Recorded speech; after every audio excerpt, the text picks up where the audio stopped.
They laughed when I showed up at my father's funeral, until the will was read. After that, no one was laughing. The envelope had no return address, just my name, scribbled in a rigid, unmistakable hand. I almost tossed it with the rest of the junk mail, but something made me stop. My fingers hesitated, then pulled the flap open. A knot was already forming in my stomach. It was an invitation. My father had died. I stared at the card, waiting for a reaction, shock, grief, rage, but inside me, there was only quiet. It had been 10 years since I'd heard anything from the Moores, 10 years since I'd left Charleston behind. Along with its cold shoulders and sharp tongues, my family had made it clear, I no longer belonged. I still remember the day I left. Caleb was a baby, strapped in the car seat while I drove away with a bruised face and a bag full of onesies. I'd finally left the man who had broken more than my body, but when I turned to my father for help, all he gave me was blame. "You made your bed," he said, that was all.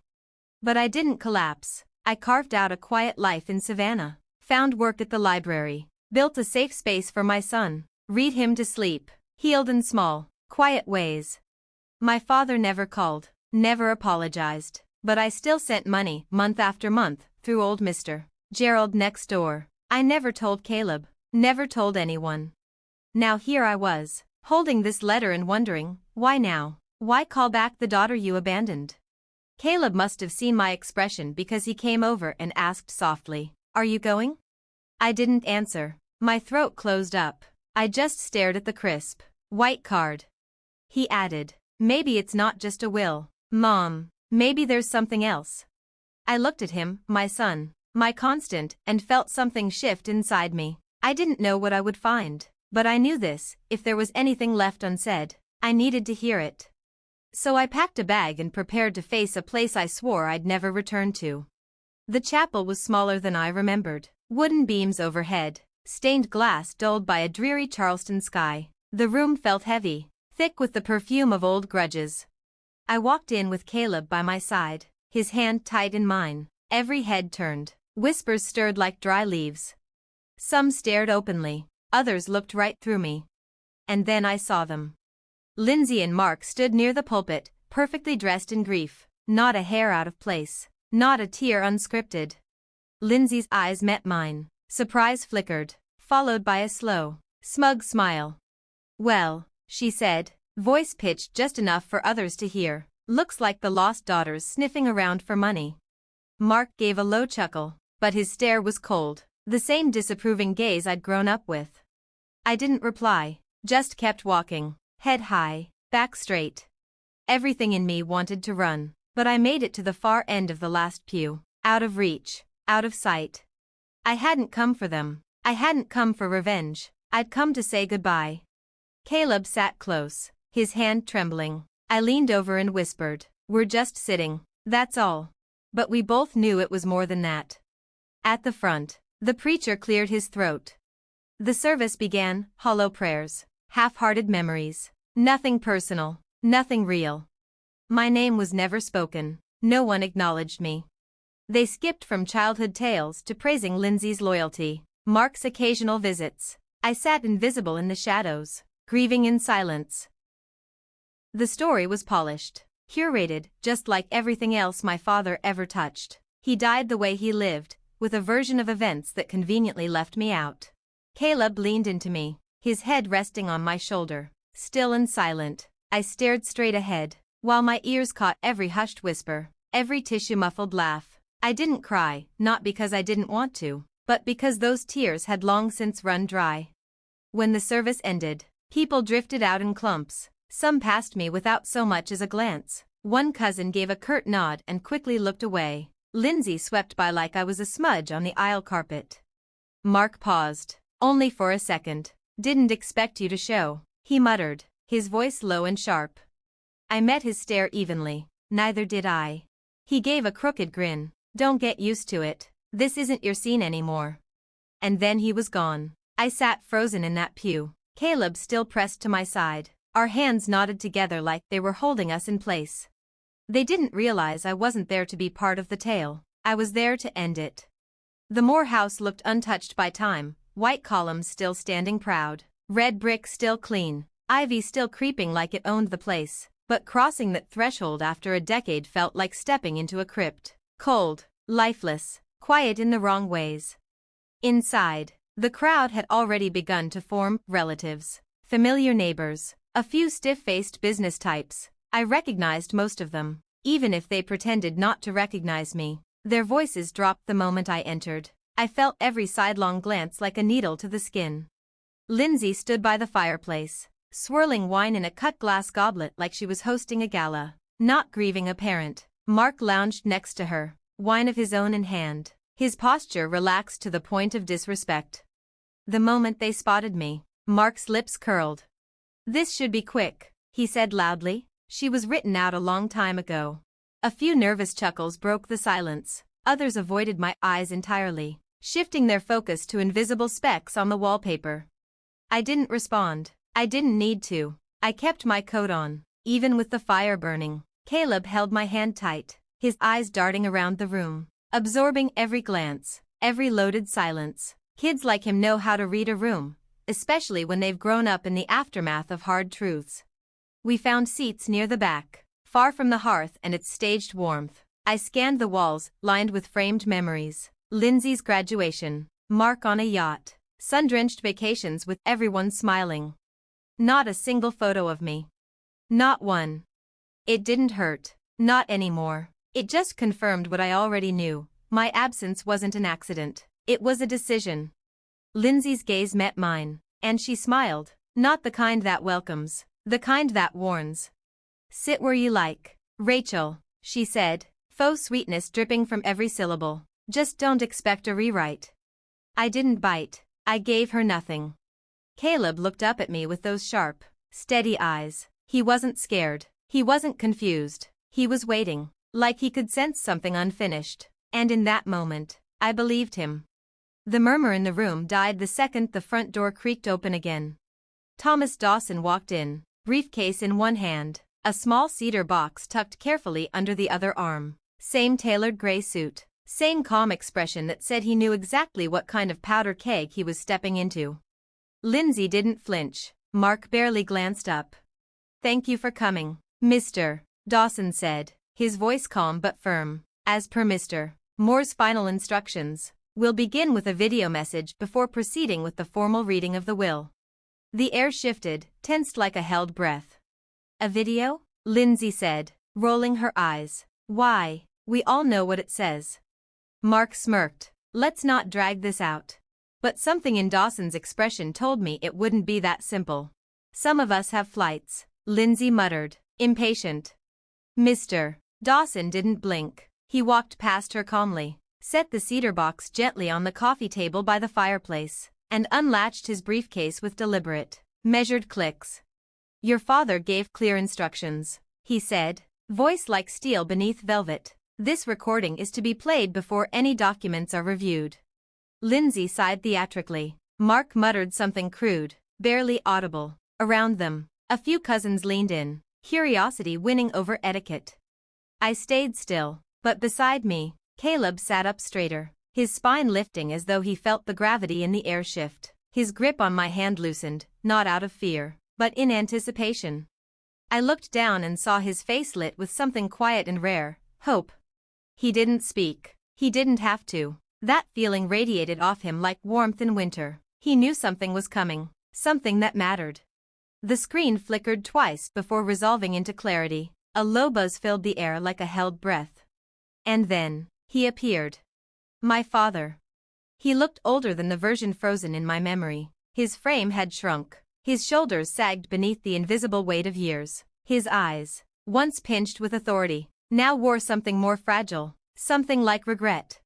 He sat at his desk, the same one that had once been his fortress, locked from the world. Behind him, the marsh painting still hung, faded but intact, like the past. He leaned toward the camera. "If Rachel is watching this," he began, his voice rasping with age and something more tender, "then I owe her the apology I never gave." The room seemed to still completely. Even the fire had gone quiet. "I was wrong," he said. "I saw your leaving as weakness, as rebellion. I assumed things I had no right to assume because it was easier than facing my own cowardice." His fingers moved in his lap, twitching slightly. He was nervous. I had never seen him nervous. When you came to me, bruised, afraid, holding your baby, I should have thrown the door wide open. I should have said, "You're home." But instead, I chose judgment over grace, pride over love. My throat tightened. Caleb reached for me again, and I held him. This time, it was me leaning on him. I convinced myself it was discipline, that I was teaching you consequences, but no, I was punishing you. Because you made the choice I couldn't. You walked away. You broke the cycle, and I was too afraid to face what that said about me. Chairs shifted behind me. I heard a muffled breath somewhere to the left, but the screen held me like gravity. I learned the truth later, he said. It started with an envelope from Gerald. No return address, just a heating bill paid in full. His lips curved, just barely. I knew that handwriting, and I knew the heart behind it. He leaned closer, his face shadowed by the soft light in the room. His eyes glistened. You sent money, month after month, quietly, without thanks, without acknowledgement, while I pretended you were gone. You made sure I was fed and warm. That's the kind of daughter you are. That's the kind of mother you became.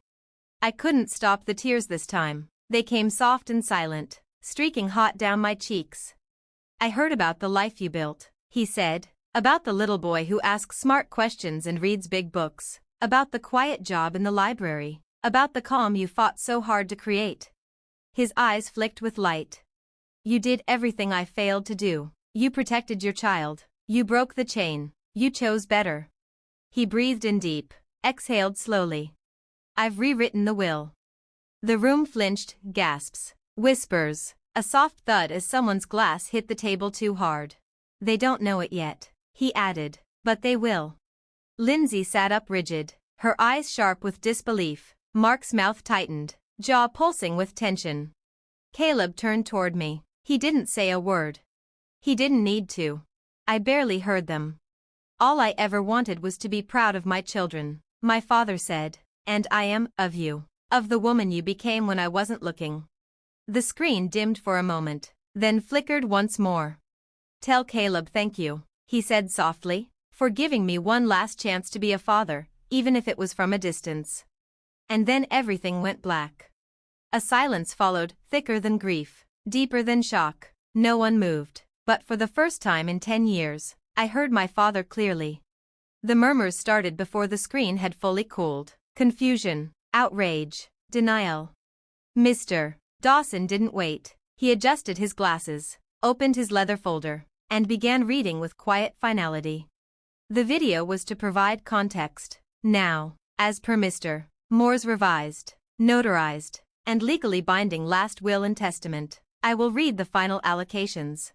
Lindsay exhaled sharply through her nose, preparing for war. Mark crossed his arms, slipping back into smug indifference like the words on the screen meant nothing. To my daughter, Rachel Elaine Moore, Dawson read, I leave the Charleston family residence, its contents, and surrounding land in full. The room turned. I could feel the heat of their stares. My hands remained still in my lap. Caleb's were still tucked inside mine. In addition, Dawson continued, I leave to Rachel Moore the sum of $250,000 in liquid assets and all remaining balances in my retirement accounts. Air shifted, and then, to her son, Caleb Moore, I leave a college education trust in the amount of $100,000. I felt Caleb look up at me, eyes wide. I squeezed his hand gently, as much for me as for him. Dawson flipped to the final page.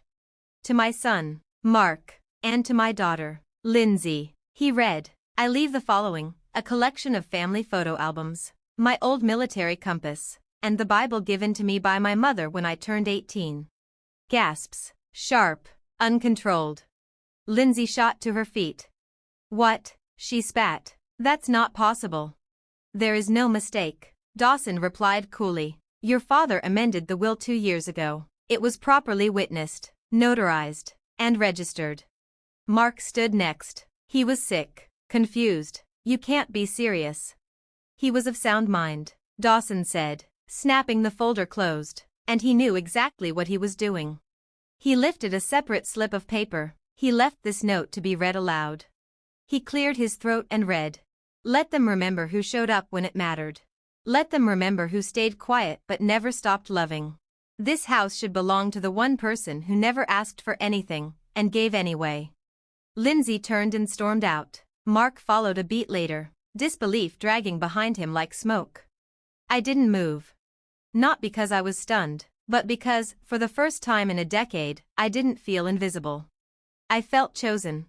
You had to have tricked him, Lindsay snapped, reappearing in the doorway, voice wild and cracking. Her wine glass trembled in her hand. There's no way he did this on his own. You must have. She stopped. The accusation shriveled in her throat when she saw my face. I didn't respond. I didn't need to. The video had already spoken for me. You manipulated him. She tried again, louder. After everything you did to this family, you show up and act like some silent saint?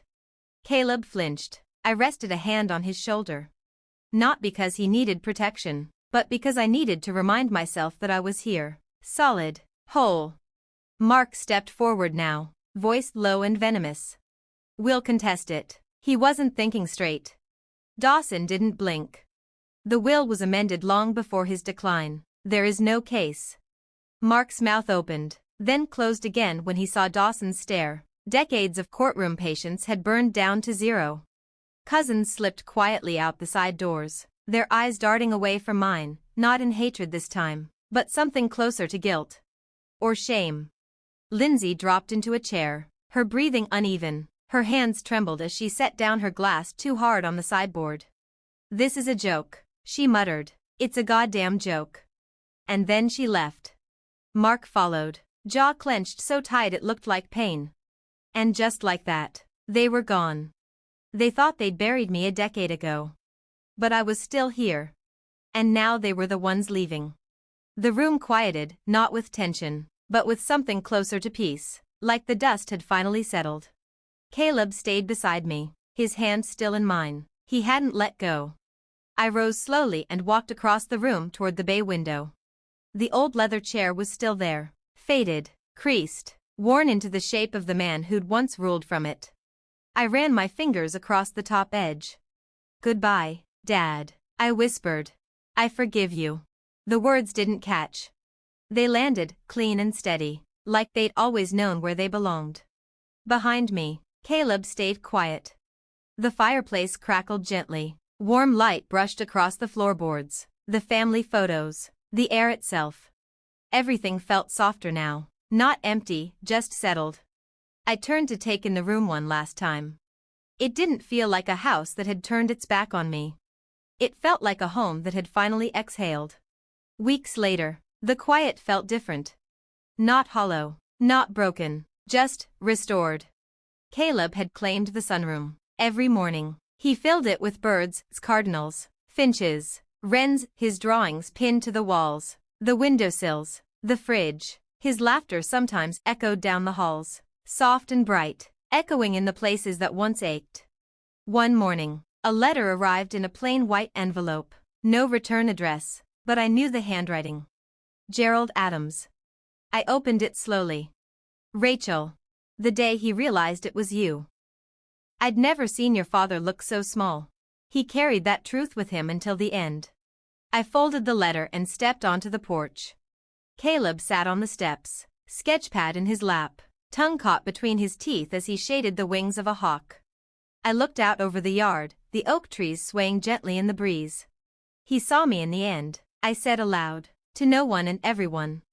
The girl they erased didn't disappear. She just waited until the truth found its way home.